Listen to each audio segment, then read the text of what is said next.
ఓం సాయిరామ్. సాయి బంధువులందరికీ నమస్కారం. ఈ మాట నీకు ఈరోజు వినిపిస్తుంది అంటే ఒకసారి ఆలోచించు.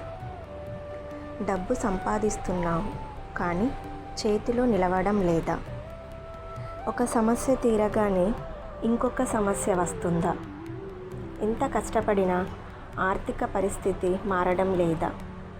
అయితే ఈ వీడియోను మధ్యలో ఆపకుండా చివరి వరకు విను. ఎందుకంటే ఈరోజు సాయిబాబా చెప్పే ఒక్క సందేశం మీ సమస్యను చూసే విధానాన్ని మార్చవచ్చు.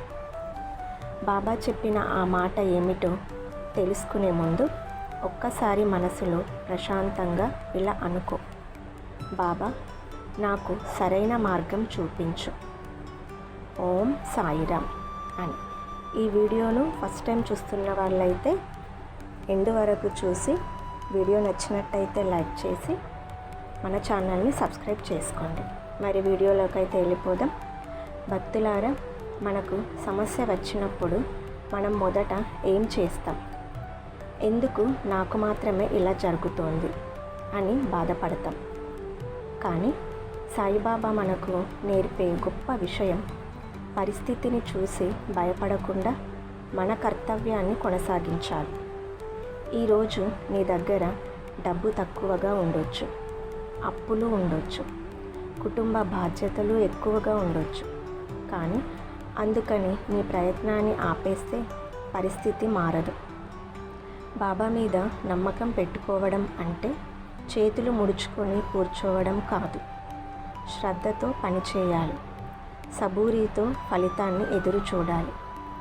ఇదే ఈరోజు బాబా నీకు చెప్పే ముఖ్యమైన సందేశం.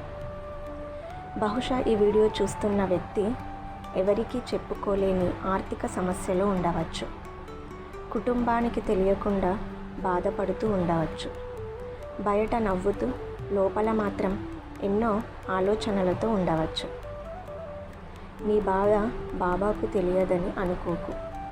నీ నోటి నుంచి మాట బయటకు రాకముందే నీ మనసులోని బాధ బాబాకు తెలుసు.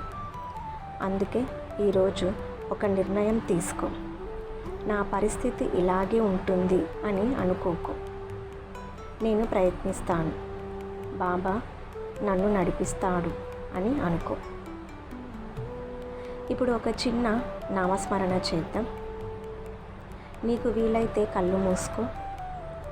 బాబా పాదాల దగ్గర నీ ఆర్థిక సమస్యలన్నీ ఉంచుతున్నట్టు ఊహించుకో. మెల్లగా 11 సార్లు చెప్పు, ఓం సాయిరామ్, ఓం సాయిరామ్, ఓం సాయిరామ్. ఇలా 11 సార్లు చెప్పు. ప్రతిసారి చెప్పేటప్పుడు నీ భయాన్ని కొంచెం కొంచెంగా వదిలేయి. బాబాను నమ్ము. నీ ప్రయత్నాన్ని కొనసాగించు. నీకు అవసరమైన మార్గం సరైన సమయంలో కనిపిస్తుంది అని విశ్వసించు. గుర్తుపెట్టుకో భక్తుడా, డబ్బు లేకపోవడం కంటే ఆశను కోల్పోవడం పెద్ద సమస్య. ఈరోజు నీ పరిస్థితి ఎలా ఉన్నా అది నీ జీవితానికి చివరి అధ్యాయం కాదు.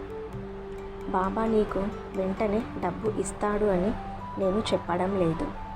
కానీ నీకు సరైన నిర్ణయం తీసుకునే బుద్ధిని, కష్టాన్ని ఎదుర్కొనే ధైర్యాన్ని, ముందుకు వెళ్ళే శక్తిని ఇవ్వమని బాబాను ప్రార్థించవచ్చు.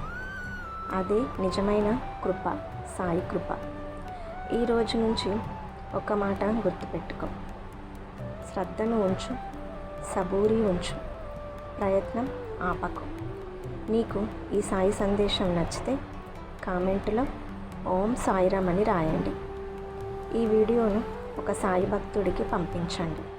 ఎందుకంటే మనం పంచుకునే ఒక మంచి మాట ఎవరో ఒకరి మనసులో మళ్ళీ ఆశను కలిగించవచ్చు. సాయిబాబా మీకు, మీ కుటుంబానికి ఎల్లప్పుడూ అండగా ఉండాలని మనస్ఫూర్తిగా కోరుకుంటున్నాను.